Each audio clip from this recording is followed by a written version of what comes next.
הרב עדין שטיינזלץ, רב, מורה, פילוסוף, ובעיקר בעל הפירוש הענק והמקיף על התלמוד, הידוע כפירוש שטיינזלץ. השלמת המפעל על כל המסכתות של הש"ס היא מהפכה בכל קנה מידה עולמי. זה עתה יצא לאור הפירוש על המסכת האחרונה של התלמוד הבבלי, וגם פירוש למסכת אחת בתלמוד הירושלמי. 3 מיליון כרכים יצאו לאור בכל רחבי העולם, בתרגום של המקור העברי לשפות אנגלית, צרפתית, ספרדית ורוסית. הרב הוא דמות של אלפי תלמידים המעריצים את השילוב הייחודי באישיותו בין הידע התורני המובהק לבין הנפש של החסיד. יופי אנושי, ראייה מחשבתית של אומן ובוהמיין, ובעיקר אדם הרואה את נפש האדם שממולו. הרב שטיינזלץ בשבילי הוא אחד מגדולי האינטלקטואלים של המאה ה-20, ואני לא זקוק לאישורו של הטיים מגזין שהגדיר אותו כהמלומד של המאה ה-20. בתחום התלמוד הוא בהחלט ביצע פריצת דרך שלא ידענו כמותה מלפני כן. הוא הפך אותה לפופולרית, הוא הפך את התלמוד לנגיש לישראלים וליהודים בעולם וללא יהודים, כשהוא בעצם הוביל אותם להבנת הכתוב שהיה בבחינת אוצר בלוב סתום לכולם, למשהו שהוא שמיש וישים ואפשר לקלוט אותו בצירוף כמובן ביאורים, פירושים, איורים, דבר שלא ידענו לפניו.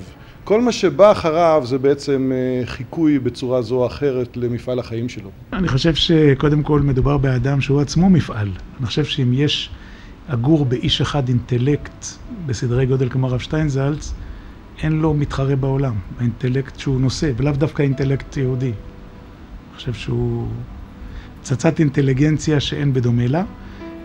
הוא הראשון שהעיז להיכנס לתלמוד, לפענח אותו ולהביא אותו לשדרות העם. הוא שלם על זה גם מחיר. לחשוב שאת המפעל הזה ירים איש אחד, זה כמעט בלתי ניתן להשיג. הייתי בהחלט שם אותו כרש"י או אפילו הרמב"ן של דורנו בתחום הזה של הנחלת הכלי העיקרי של התורה שבעל פה שלנו.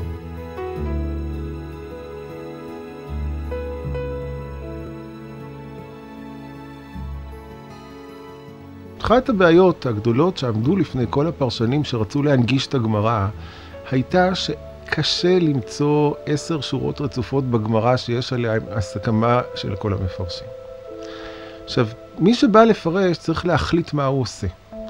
הוא ילך צמוד לרש"י, הוא יבחר את שיטת הראשונים הנוחה ביותר, הוא ישלב מן המחקר. מה שהוא עשה, ואני חושב שמפרשים שבאו אחריו כבר לא היו צנועים כמוהו, הוא נמנע מלכפות דעה פרשנית על הגמרא.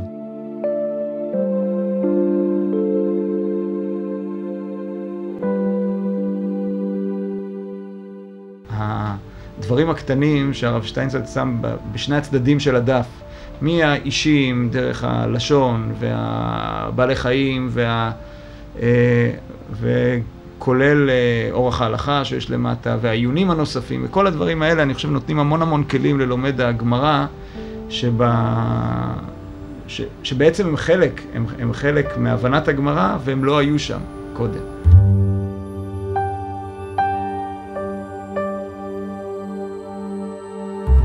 אני חושב שהתלמוד זאת היצירה המופלאה ביותר בתולדות האנושות ככל שאני יכול להכיר. זאת יצירה פוסט-מודרנית אדירה.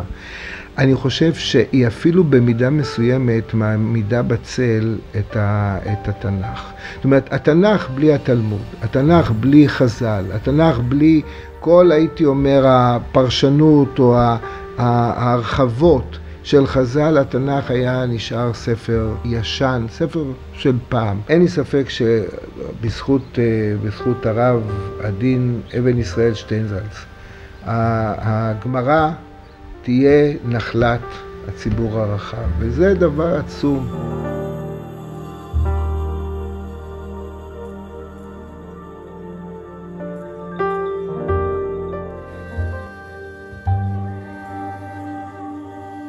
השאלה היא, הרב שטיינזלץ, איך באמת הגעת למפעל שכזה, לפרויקט שכזה, שמכסה באמת ארצות ועמים, והפך נחלת כמעט כל בית בישראל. בעצם תלמוד היה הובי שלי, הוא לא היה מקצוע, היה הובי שלי. ובתוך כדי ההתעסקות היה ברור לי שהתלמוד הוא סוג של, הייתי אומר, עמוד התווך של התרבות היהודית. אם האנשים אינם יכולים להגיע לספר הזה, זה פירושו של דבר שהם מאבדים את יהדותם. עכשיו, כיוון שאינני יכול למשוך את כולם, ממש לשבת בבתי מדרשות, אני צירפתי לתלמוד מורה מטלטל. היעד היה נראה לכאורה בלתי ניתן להשגה. איך מממשים חזון שכזה? אבל היו שנתפסו לרעיון וסייעו להגשמתו. היה מישהו שתיווך ביני, כן? זה היה מישהו שתיווך ביני ובין קדיש לוז, שאז יושב ראש הכנסת, ואחר כך עם לוי אשכול. הם ניסו לעזור לי. אז מה שקוראים לזה, עשו ועד. הוועד הזה התאסף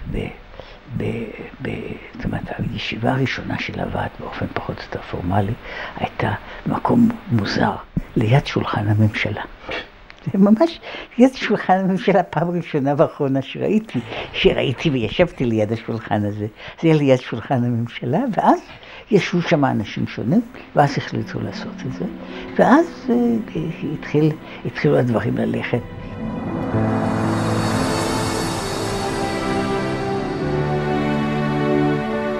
מעבר לתלמוד, אני בזמנו האזנתי לסדרה המשודרת שלו בגלי צה"ל, אוניברסיטה משודרת, על אישים בתלמוד.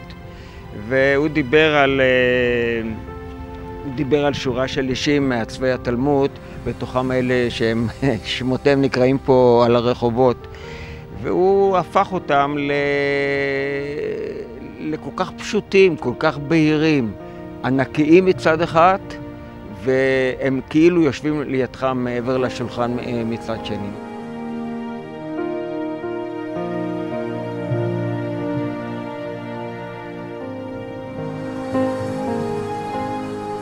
הוא מופיע בפאנלים באום, במסגרות של מפגשים בין דתיים שהיו כבר בכמה מקומות בעולם, והיו לו גם מהלכים וקשרים עם ראשי ממשלה, ראשי מדינות באיטליה, צרפת, ברית המועצות ומקומות אחרים, כי אנשים נזקקים בעצם לתרומה האינטלקטואלית הזאת. ברגע שנפתחו השערים, אפילו כמעט בברית המועצות לשעבר, ב-1989 הוא כבר הציב את עצמו בתוך מוסקבה, פתח שם את הישיבה, הוא היה הראשון מבין כולם, ובעצם שוב העניק את המודל של העתקת מרכז תורני לתוך ברית המועצות, כדי להרביץ תורה באנשים שבעצם רק גילו את היהדות שלהם בתחילת הדרך.